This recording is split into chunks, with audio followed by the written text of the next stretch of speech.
I'm Donna. And I'm Carrie. And we are Paranormal Chicks. Sinister Sightings 69.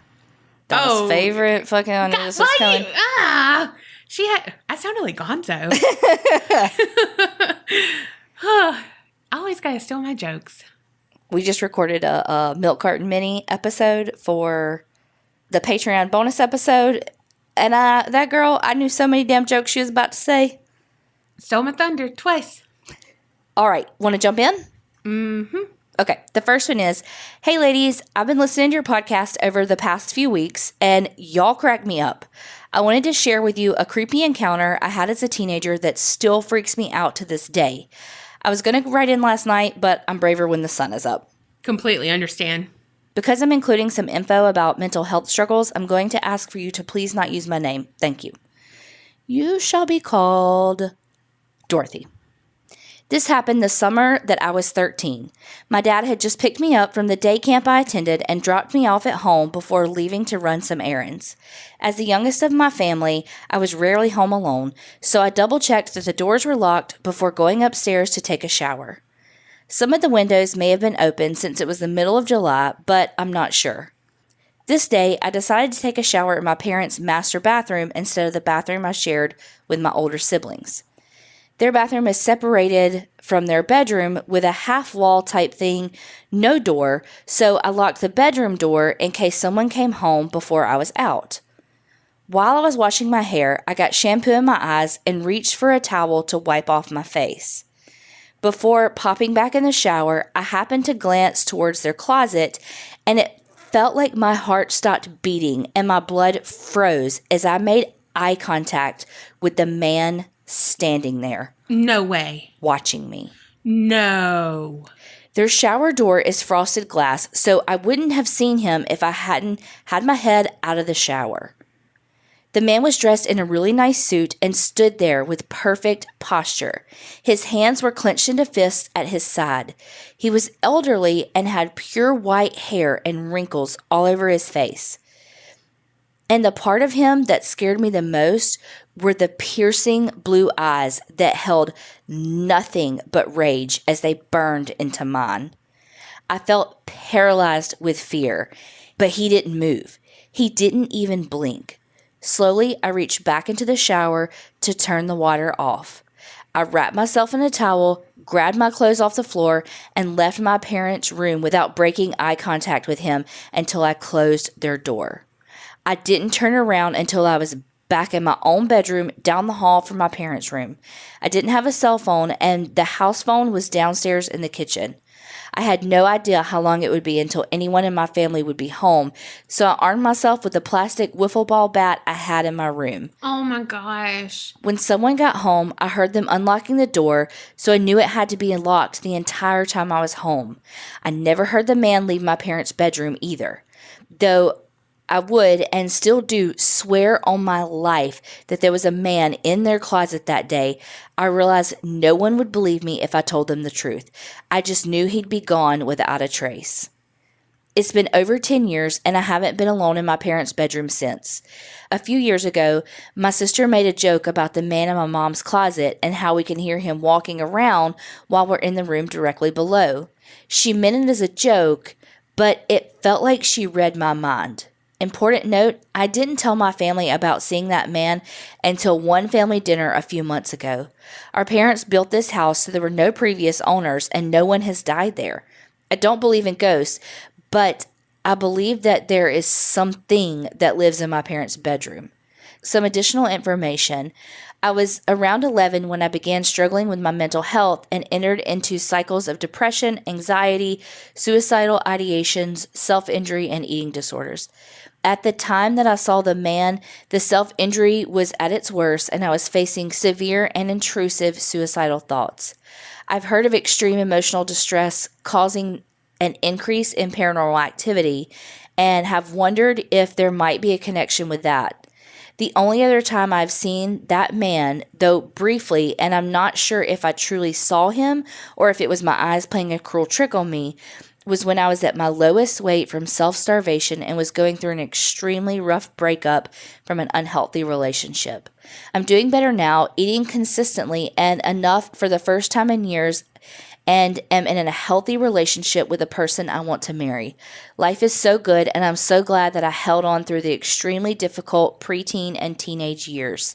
Therapy is a gift, and healthy relationships are worth holding out for. I hope you enjoy my story. If you have any ideas of what was in the closet, but if you say demon, I might freak out, please let me know. Keep it real and stay safe. That is so freaking creepy. And powerful, too, because yes. I mean, when you're at your most vulnerable, you're the most open, I guess. Yeah. Well, and the apparition, the old man, he was like filled with rage and stuff too. Mm-hmm. So I think that's important, correlating with her mental health. Yeah. You know? But if it was like a shadowy type person, I just feel like it wouldn't have those like piercing blue eyes. So it's almost like, I don't know, I'm pretending like I know what I'm talking about, but some sort of like manifestation of the anxiety and fear, you know, in her. Yeah. Either way, we're so glad that you are safe and in such a better place. Yes. And are truly a beacon of hope for anyone who's going through what you've been through. It's hopeful to see someone on the other side of it. Definitely. And if you are having any suicidal ideations, any thoughts of self-harm, please reach out for help. All right, this one's about sleep paralysis. That's what it's titled. Hey ladies, I'm new to the podcast and I just have to say I have found my people. I love listening to you ladies while I'm at work to pass the time. I know some of these people will be looking at me crazy because y'all be having me dying laughing. That is the best when you are just like cackling at something and nobody knows what you're laughing at. Yes. Well, and then if you're like me, you can't tell them without, like, you can't talk because you're laughing even more. It's ridiculous. First, a little backstory, then on to my experience. I had an older brother who passed away from SIDS when he was 4 months old. So naturally, him being older, I never got the chance to meet him. When he passed, it hit my dad hard. So I think that's why he, my brother, stays with him. The things my brother has done, I will save for another day. Let's just say he's a prankster and can get jealous. So on to my experience. I've had sleep paralysis episodes before, but I've never seen anything until this night. I was sleeping on my back and boom, welcome sleep paralysis. I'm laying there and I see a little boy walk into my room through the door. I have a 6-year-old son and I know it wasn't him because this little boy was shorter and skinnier. I wasn't able to make out his features because he was just a dark figure. He came and stood next to my bed. Obviously, I couldn't move to turn my head to look at him, but I could move my eyes. Still didn't see what he looked like. Then suddenly, he was gone. Now, all of his other shenanigans and the feeling of someone sitting on my bed while I'm laying down, I will save for another time. Creep it real, Tasha. I don't fucks with the sleep paralysis. No, and then add a child up in there? Mm-mm. No, double whammy, no thank you. Because, you know, they're never actually kids. No. It's always something masquerading as a child. But even if it was a kid, no. Also, we need all of those stories. Mm-hmm. Because you're a good teaser. This one is, my grandma thinks I'm a banshee. Hey, gals, it's Maddie P., she, her pronouns, from Indiana, and I have a story for you. There is a shit ton of parts to this, so bear with me here. Picture it. About a year ago, I had one of those dreams that fucks you up once you wake up and start processing. It's a dream, so the scenes just flash from one place to the next in the trippy manner that they do. The first scene I really remember was a grubby dive bar, the best kind of bar, that was full of people that I seemed to know but couldn't actually pick out faces. I noticed that through the crowd, there was a dark, Dementor-ass looking figure that was weaving through the individuals getting their booze on. It had a long, ragged cloak without a hood on and a face that looked like it had been bandaged for so long that the only remaining humanoid aspects of it was bone structure. There were several scenes after this one, and each of the places the figure was making its way casually through the crowds in the background. It was almost as if it wanted me to know that it was there no matter where I went. Always. Before I woke up, I found myself alone in a familiar cemetery from my hometown. The dark figure was walking between tombstones not too far off from me. When it got to the graves directly in front of me, it turned, squared up towards me, and looked me dead in the eye. I woke up, thank gods, and was unable to get the dream off my mind. It was important, and I was meant to take something away from it. Shook, gals, shook. Jump to about a month later, and I was doing a guided meditation course on opening your heart chakra, and the second guidance was on finding your spirit guide so it can lead you to your shadow archetype, what is holding you back on the deepest human level. The guide led you down a path to an opening where you were to find a door. My opening was a circular path of grass with damn near a hobbit home sitting in the middle. She tells you to go into the door where you will find a staircase. My staircase looked like the spiral dungeon staircase going down into a dark abyss. At the end of the stairs, the instructor said there would be a light. Mine was an Indiana Jones looking torch. I was instructed to grab the light, and as I did, my spirit guide would appear. Well, what do you know? The dark figure was my guide. I wasn't scared by any means like I was in my dream, but more so relieved to know that who and what this Dementor's purpose was in regards to me. After, my spirit guide and I found my archetype, resolved it, yada, yada, yada. Okay, now jump to a couple of weeks later. I swear to Goddess this is going to be the end soon. A friend who I have been extremely close to for over 10 years reached out to tell me he was having an extremely hard time mentally due to some occurrences in his life and that he had been making some pretty shit decisions due to it. I informed him that I would be back in my hometown, where he lived, that upcoming Sunday, and we would go get a drink and talk through some of his hardships. Well, Sunday came and I didn't hear anything from him, but I had seen on his Snapchat that he'd been hanging out, day drinking with our guy friends, and I figured he was just a little liquefied and forgot that we had plans. Monday came and I still hadn't heard anything back from him, so my mom and I decided to go on a hike in my parents' forest. Your parents own a forest? It was early April and still cold as hell outside, so we bundled up, rolled a J, and set out for the woods. During our hike, a butterfly landed not even 6 inches away from my foot. It was sandy orange color and had no business fluttering about when it was as cold as it was. The butterfly just sat there. No matter how close I got to it, it did not move.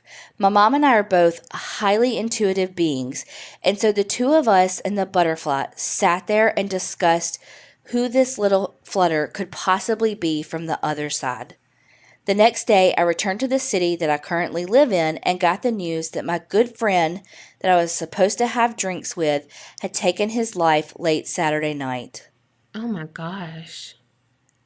I lost one of the most important human beings in my life, a human that I have loved in ways that I haven't experienced with anyone else. But he came to say goodbye that day in the woods. Looking back, that butterfly was the exact same color as his hair. I wish I would have sat there with him all day in the forest. I had gotten warned. The dark figure appeared in the dream to give me premonitions of what was to come and showed up in my meditation to introduce itself. Since then, I have discussed heavily with my grandmother, who comes from a long line of Celtic gypsies and is my teacher on everything metaphysical. She informed me that my guide is actually death itself and that it makes perfect sense to her. I have a marking on my left hand under my pointer finger that says 1117, which basically means that in past lives I've had something that I was meant to accomplish and had not.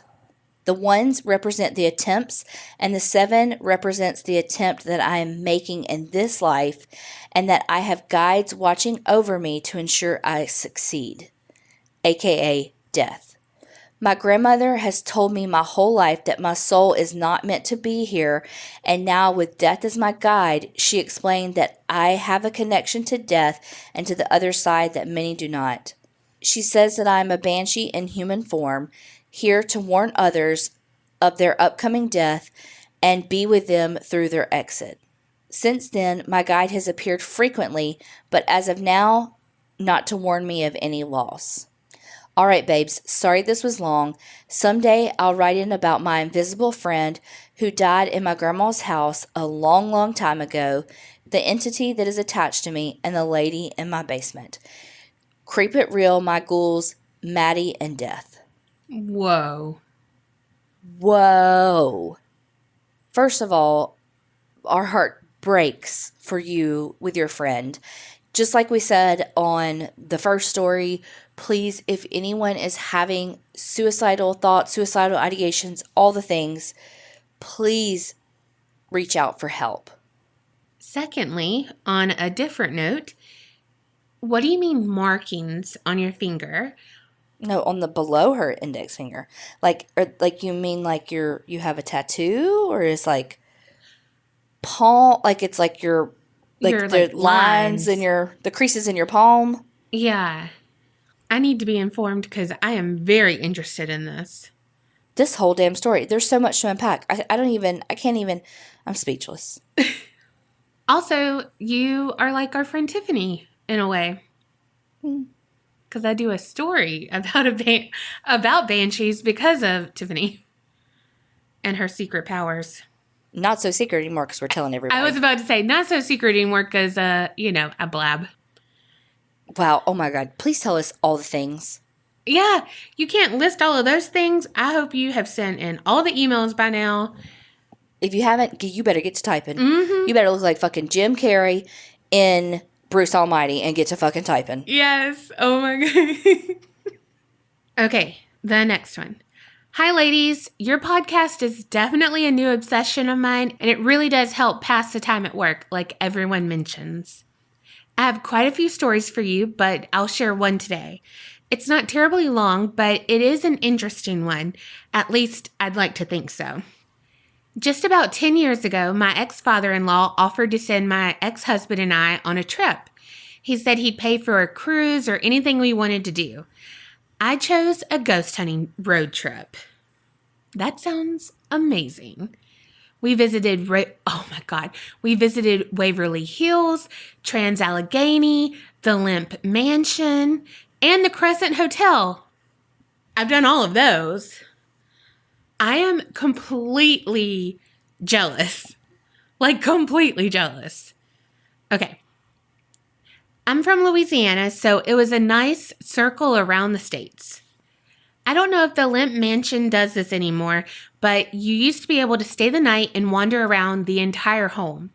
The night we stayed in particular, we were told we'd have the house to ourselves once a paranormal tour completed. I was excited. We took the tour led by a medium and learned some interesting things about the home. To give you a brief history, the Limp Mansion was built in the 1860s and purchased by William Limp Sr.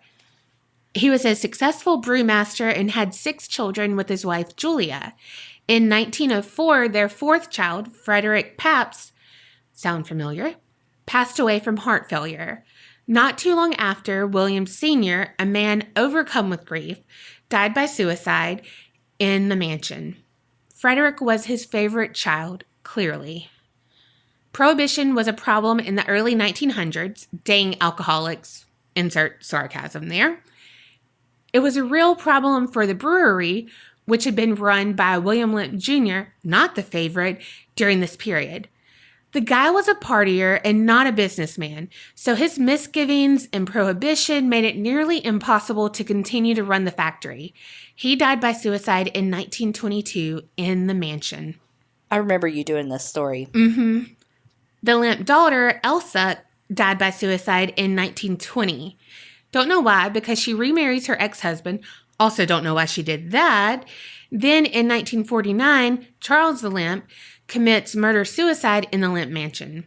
He kills his dog and then kills himself, leaving a note behind saying, "In case I am found dead, blame it on no one but me."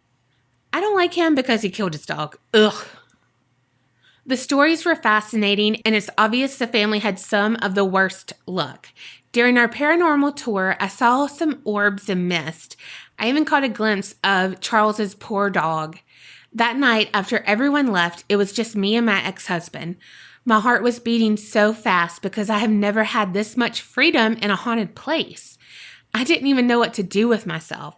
We were staying in the room where the patriarch died by suicide, and it was at the top of the first level of stairs, with the spiral staircase on the other side of the room, which was fancy large. I wanted to go down to the lower level and explore on my own, but it was completely dark. I didn't have a flashlight and could only see with some street lamp light coming through the windows. I took a step forward on the spiral staircase, holding on to the railing, when I was pushed. I fell down a few steps, injuring my tailbone in the process. Suddenly, a bunch of flashlights shot up from the bottom of the spiral staircase, and that's when I found out that we were not actually alone. Some people decided to stay the night last minute after the tour. I'm glad they were there, though, because they rushed up the stairs to make sure I was okay. I couldn't believe it. Charles pushed me. I know he did. He knew I didn't like him because he killed his dog. So anyway, that is one of my many experiences. I hope y'all enjoyed. Creep It Real, Natalie from New Orleans. Well, I was wondering, I was like, the flashlights, I'm glad those people were there. Like, you know what I mean? Yeah. Like, I was like, where'd the fucking flashlights come from? Right? That's so shitty that they didn't tell y'all. Yes. Oh my God. Like, what? Oh.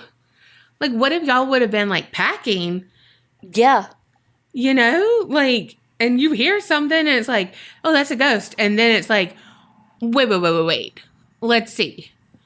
Yeah, that's just a disaster waiting to happen. Also, I'm pretty sure I can fall down a spiral staircase by myself. I don't need your help, Charles. Mm-hmm. They sure are pretty, but whew, no. Mm-mm. My eyes play tricks on me. We know my ankles play tricks on me, so. Thank you so much for that, Natalie, and we hope you send in more of your experiences. Okay. First off, you guys are hilarious. My coworker, Christina, she's one of your Creepinati members, told me about you guys, and I was hooked. A great way to pass long days sitting in front of the computer. My story is just a short little creepy one. And for the longest time, I had forgotten about it, and then while I was listening to one of the episodes of the podcast, something just made it come rushing back. Here it goes. I was 7 or 8 at the time, and just a bit of a backstory, my uncle, he's only 6 months older than me, so more like a brother, and I would get off the bus at my great-Grammy's house. She lived in a trailer park, but a little more high-end. Each trailer was taken care of with lawns and some woods separating the houses here and there. It was more of an elderly community. There was also another kid named Ricky that would get off the bus to be with his grandmother. He was older, like 11 or 12, but since there weren't many other kids in the area, we hung out and played with him. He was pretty cool, we thought anyway, because he was older, but was a bit different. Just gave off weird vibes. So one night, probably around 8, my uncle and I were sitting in the office at my mom's old house, which was like a 20-minute ride from my Grammy's neighborhood, playing a computer game and having a grand old time. Then all of a sudden, this face appears in the window. It's freaking Ricky. He was in a frantic state, just being weird and twitchy, dressed all in black. So weird to start with, but then he goes, "Come out here. I have knives I want to show you." What? Nope.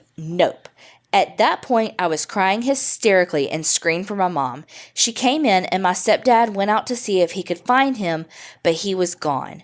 We never saw him again after that, so I have no idea what in the hell happened to him. Thank God. Kaylee from Vermont. What the what? Like, there's no fucking telling what he was going to do to y'all if y'all went outside. No. I'd be telling your story in a main episode, not reading your email. Right? How he know where your mama lives? He followed him, I guess. Had to have. And then, like, dressing all black, thinking he's like a cat burglar. Also, hey, Christina. We know her. And thanks for spreading the word. Definitely. And all I can think about is Ricky is like pre-Freddy Krueger. Like, come out here. I got some knives I want to show you. Like, what?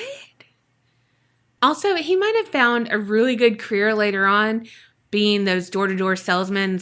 Selling knives. Yeah. The next one is Sinister Sighting, kinda. Dear Donna and Carrie, I have a few stories that I would love to get off my chest. For this purpose, because there are a few people who know the extent of my abuse history and would definitely recognize my real name, I'll be Sophia. As I'm Italian, and Italians do it better. When I was a little girl, maybe 5 or 6, and we are talking early 80s here, I lived in a cul-de-sac in a fairly decent-sized town in a suburb of Denver.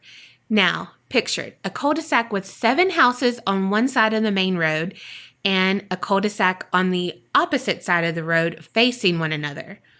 We were permitted to play with the kids who lived in the opposite cul-de-sac, but only a few of them were acceptable to our parents, who were all besties and hung out together all the time. If you moved out of our cul-de-sac and looked to the top of the hill, there was another neighborhood to the north and one to the west. These neighborhoods were conveniently referred to as up the hill and down the hill. For me and the bulk of the other kids in our cul-de-sac, we weren't allowed to play with the kids from those neighborhoods. On the day of my first assault, I was playing on the lawn with my older friend, who we'll call Susie. She was 5 years older than me, had the best toys, and put up with me being a tag-along. I don't remember what led up to this assault. I don't remember what was said. I only remember being tackled by a group of older boys. I was small and being held down on my stomach while I screamed and struggled. This went on for a while, but here's where it becomes troubling. My longest memory of this incident is standing next to my friend Susie while she tried to pull me out from under these boys. We're talking full disassociation.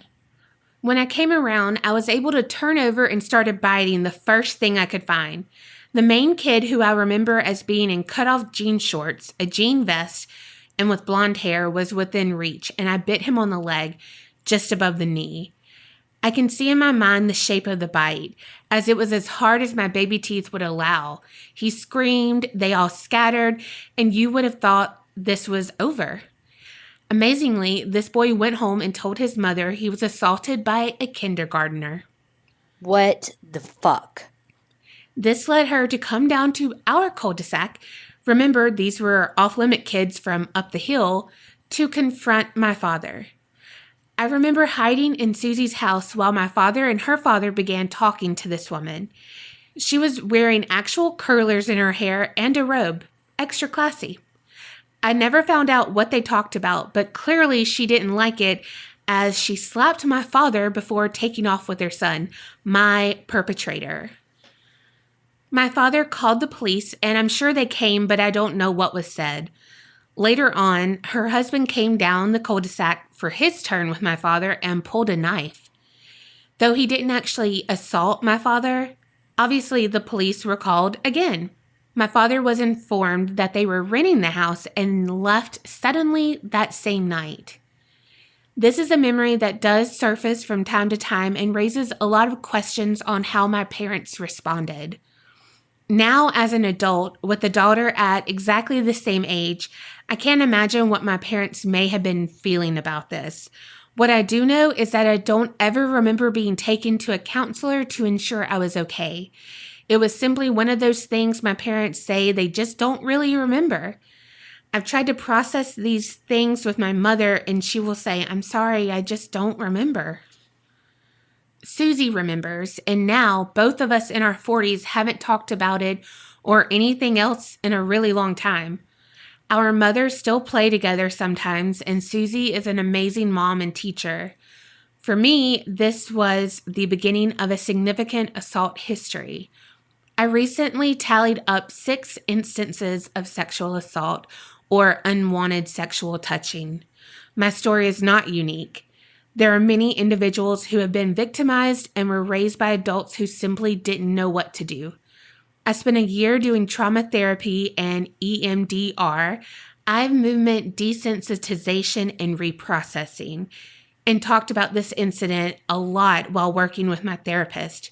Her explanation was, you just popped out of your body for a second. It's very common for child victims.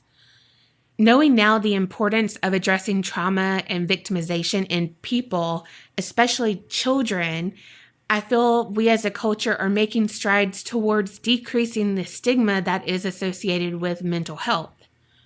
I'm hopeful that there are more safe adults out there having conversations with their kids about unwanted touching, what to do if something happens, and normalizing the need to talk about how we are feeling. Here's my advice. Knowing what we know now about the damaging and long-lasting impact of assaultive behavior in child victims, get your kid to a therapist. Maybe I would have learned distress tolerance skills before I was 35 years old, and maybe I would have learned to accept who I am and love myself, something I struggle with every day. I felt this was good for Sinister Sightings, as when I think about what this kid did to me, I wonder now what had been done to him. Perhaps nothing, and he's just a piece of shit who is now an adult, probably still being a piece of shit. Yet, maybe he was being abused as well, and he was just externalizing all of his anger and frustration onto a smaller, weaker individual. Either way, it was a damaging experience for me, which was the precursor to other instances of violence in my life. As a survivor, we, survivors, deserve the opportunity to heal and to become the best versions of ourselves. So while I continue to navigate my own troubling memories and try to raise a child who is kind and cares about others, I hope others have the strength to do the work around their trauma. It's so hard, but so worth it. I wish you all health and happiness. This kind of goes with one of the first stories of this episode about triumph and surviving and growing and moving past your traumas and becoming stronger, which is, again, hopeful for people who are in the trenches right now. Definitely. Thank you so much for sharing that story because, we are paranormal, but we're true crime too. And we talk about these stories, and sometimes we talk about the long-term effects of victimization and that sort of thing. But, this is a completely different perspective on, again, the long-term effects and the process to overcome what you've been through. Yes. Thank you so much for sharing that. I felt that emotion and that strength as I was reading that. It was just really powerful. But that's so true about the boy who did it. It really could have been him being abused, especially the way that his parents reacted. Mm-hmm. That's probably not something he's seen before. Does it make it right? Does it change the fact that you were assaulted? Absolutely not. But I hope that he got help as well. Definitely. Hey, beautiful ladies. My name is Nicole, and this is the first time I've sent anything in, so bear with me. It's definitely paranormal, and it's a couple of different stories. So first off, I was about 7, and my mom's mom had just passed away. She used to come over and visit us all the time growing up, and her and my mom were really close. So I remember one night, me, my little brother, my mom, and my dad were sitting around the coffee table in the living room and having a do-it-yourself taco night. My mom asked me to go into the kitchen and grab something. It may have been napkins or who knows why, but the storm door was the only door closed that led to the outside, so I could see everything outside. And it was already dark out, but I heard a tapping on the back door. And there was my grandma. It didn't scare me, and I'm not sure why, but I remember going back into the living room and sitting down like normal and just looking at my mom and telling her that grandma is at the back door. I still remember her facial expression and her going and shutting the big wooden door. But that was the only time I had ever seen her after she passed. The second story I have is paranormal as well. So at 14 years old, I lost my dad to liver failure. Then at 17, I lost my mom to cancer. My mom's death affected me more than my dad's death. I went into a really bad depression and didn't get out of bed. I cried all the time and cried myself to sleep almost every night. One night while I was sleeping, I had a really strange feeling and woke up. I looked at the clock and it was 3 a.m, but sitting on the end of my bed was my mom. She looked so beautiful and no longer sick. She looked right at me and told me that she was okay, and then she was gone. And the next day, I was able to get myself out of bed and start a new chapter in my life. I still miss her, but she made it a little easier. And something absolutely crazy is my dad passed away October 20th, 2003. My mom passed away October 19th, 2006. My parents died exactly 3 years to hours and 1 day apart.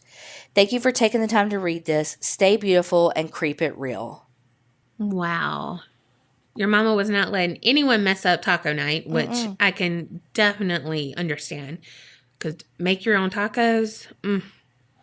Secondly, my heart goes out to you for losing both of your parents. But that's really amazing that you got that closure with your mom. And found the drive to get up and Yeah. do it, you know? Yep. Golly. All right, last one. This is titled, Don't Ever Be That Apartment Neighbor. Hey, Carrie and Donna. This is my second Sinister Sightings I've sent. That is weird because you just read one that's like, this is my first time to send anything in. Maybe it's not weird. And I'm grasping at straws. Okay. The first was about a kid ghost at the nursing home.